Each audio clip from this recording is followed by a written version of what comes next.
Great. Okay, now let's consider the second example. In this example, we want to integrate xyc squared over a box B, and your box B is defined using this Cartesian product. Here, the first interval corresponds to the x-axis. So this is the x interval, the second one is the y interval, and third one is the c interval. And if you draw this domain B, you should get a box like this. This is your domain B. This is the domain of the function.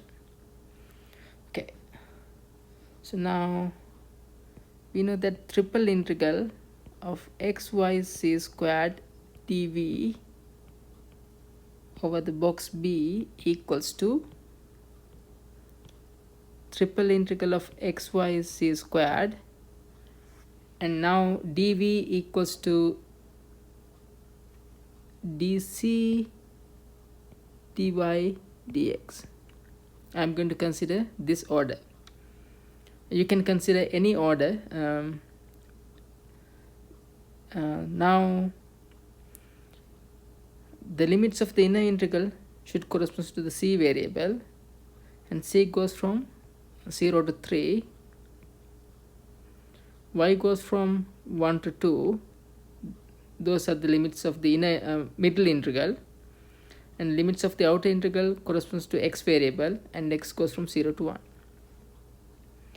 Okay, now so here we need to do partial integration. The inner integral corresponds to the c variable, therefore we can treat the product xy as a constant, and we can pull out this xy from this inner integral. If you do that, you should get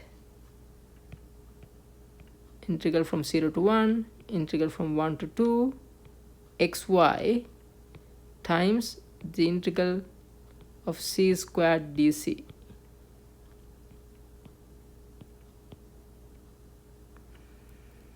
Integral of c squared with respect to the c variable equals to c cubed over 3. Limits are 0 and 3. Okay, apply the upper limit and then the lower limit.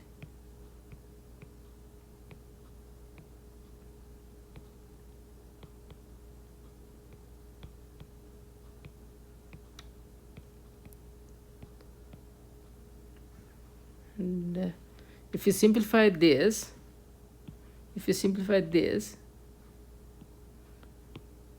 should get 3 cube is 27. 27 over 3 is 9, which is a constant, and you can pull out a constant from the integral sign.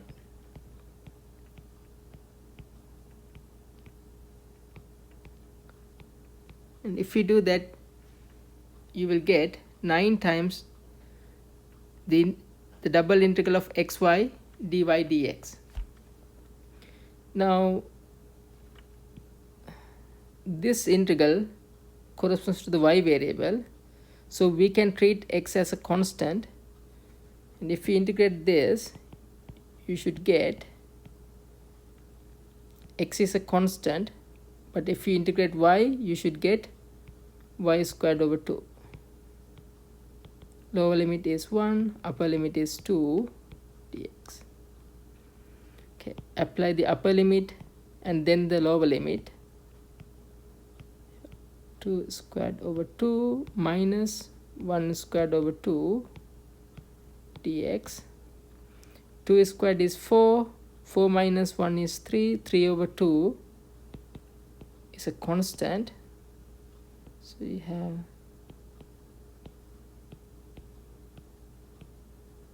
this.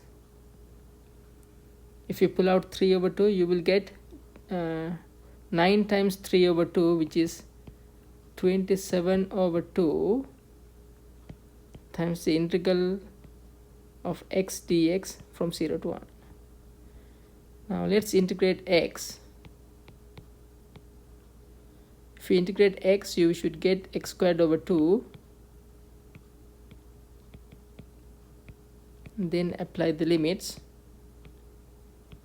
Lower limit will give you 0, so there is a contribution from the upper limit, which is 1/2. And this equals to 27 over